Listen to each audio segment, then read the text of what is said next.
So today we are going to start a new topic, that is skeleton. So skeleton includes bones and cartilages. It forms the main supporting framework of the body and is primarily designed for more effective production of movements by attached muscles. Bones अकेले movement नहीं कर सकते, उनकी उसके लिए muscles attach होती हैं जिससे मूवमेंट इजीली पॉसिबल होता है. इन skeleton obviously we know that it forms the main supporting framework for the body. Okay, so um, skeleton includes bones and cartilages. So we'll study about bones first. So synonym for bones is osteon.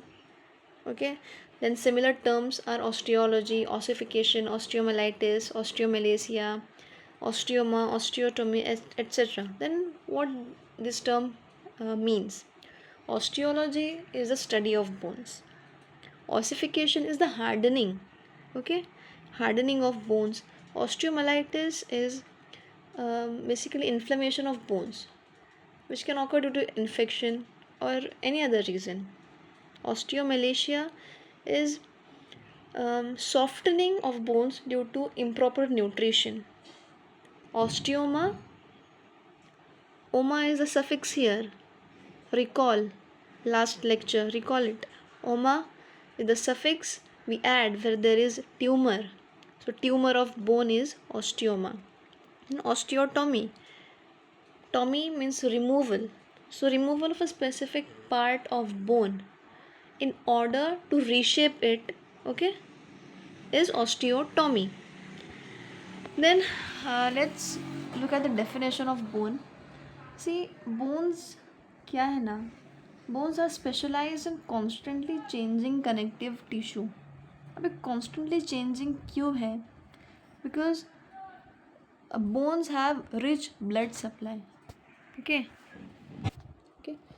so bones में ना एक arteries आती है, nutrient artery बोलते हैं. Obviously दूसरे भी blood supply है, लेकिन मेन सप्लाई न्यूट्रिएंट आर्टरी करती है बोन को. So this are constantly changing connective tissue. और आगे हम देखेंगे कि it is a living tissue. वो क्यों है वो भी हम डिस्कस करेंगे. So bone is 1/3 connective tissue. Okay, then bone is impregnated with calcium salts which constitute 2/3 part. Bone में कैल्शियम सॉल्ट का कितना ये है कॉन्स्टिट्यूशन है? 2/3 part. Inorganic calcium salts, mainly calcium phosphate, partly calcium carbonate, and traces of other salts, make it hard and rigid, which can afford resistance to compressive forces of weight bearing and impact forces of jumping. The organic connective tissue makes it tough and resilient, that is flexible, which can afford resistance to tensile forces. In strength, bone is comparable to iron and steel. See, basically the composition of bone provides resistance to forces of weight bearing, jumping. See, when we jump, okay, for example, when we jump, our bones do not get fractured. Why? Because bones are hard and rigid, okay, due to the presence of these calcium salts and the other compounds which I mentioned here. Then despite its hardness and high calcium content, the bone is very much a living tissue. It is a living tissue. Why? It is hard and high calcium content. Everything is there which make it hard and rigid. Okay. So, but then too, it is a living tissue. How? Because it is highly vascular with a constant turnover of its calcium content. It shows a characteristic pattern of growth. See, we see in babies. अगर हम देखें ना babies में, तो अभी ये जो line है, it shows a characteristic pattern of growth. तो बेबीज़ डायरेक्टली बड़ी बोन्स लेके बॉर्न नहीं होती, छोटी बोन्स रहती है उनकी भी. With over the period of time they grow. Over the period of time they grow. they mold themselves according to the changes. Okay, that is why it shows a characteristic pattern of growth. It is subjected to disease and heals after a fracture. It is a living tissue. Again, ये living tissue है, blood supply rich है, तो fracture के बाद भी अगर कोई disease हुई है उसको, बोन को, तो भी वो हील कर जाता है उसमें से. It has greater regenerative power than any other tissue of the body except blood. It can mold itself according to changes in stress and strain it bears. It shows disuse atrophy and overuse hypertrophy.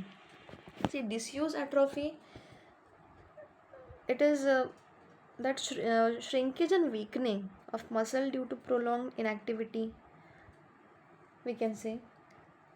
मतलब bone का अगर use नहीं होगा, see for example if we have a machine and it is left for years and years, so उस पर rust लग जाता है, क्यों? उसका यूज़ ही नहीं हुआ है. It is not used for years. So likewise in bones, अगर बोन्स का भी यूज़ नहीं होगा, मूवमेंट ही नहीं होगी, तो डिसयूज एट्रोफी होती है. सी, बेड रिडन पेशेंट्स जो होते हैं, बेड रिडन पेशेंट्स, उनकी मूवमेंट नहीं होती. They can't walk, they can't lift their hands in case of paralysis patients. तो उनकी मूवमेंट नहीं होती, तो उनमें disuse atrophy we can see. Then astronauts, for so many days, for several weeks, even for months, they live in space. तो वो space में, space craft में उनके ग्रेविटेशनल फोर्सेस ज़ीरो, सो वहाँ वो फ्लोट कर रहे होते हैं. तो वहाँ पे मसल का, बोन्स का यूज़ क्या है? कुछ भी नहीं. बट व्हेन दे रिटर्न ना, उनको एक टाइम पीरियड लगता है उनको. They require time period to recover. So bone shows disuse atrophy. And what is overuse hypertrophy? See, when our body is subjected to too much stress ना, जब हमारी body को हम ज़्यादा स्ट्रेस देते हैं, ज़्यादा काम कराते हैं, तो there is surely overuse hypertrophy. See, we see in bodybuilders, many a times there is muscle tear. Why? Because इतना स्ट्रेस दे चुके होते हैं ना वो अपनी बॉडी को, और rest is zero. So it should not happen that there is over use hypertrophy which leads to over use injuries. Obviously अगर ओवर यूज़ हो रहा है किसी ऑर्गन का, लाइक मसल्स, यहाँ पे हम मसल्स और बोन्स की बात कर रहे हैं, अगर उसका ओवर यूज़ होगा तो भी ओवर यूज इंजरी होगी. Okay, understood this much? Then this is the division of skeletal system. We study skeleton in basically two parts. We can say axial skeleton and appendicular skeleton. Axial skeleton में skull आता है, thorax. Appendicular में pectoral girdles, upper extremities. Okay, just a minute. So a total of 206 bones constitute a human skeleton. So we'll stop today here. In the next video we'll be discussing about the functions of bones in detail. And I hope this video is helpful. And if you like the video, do like, share and subscribe. Thank you.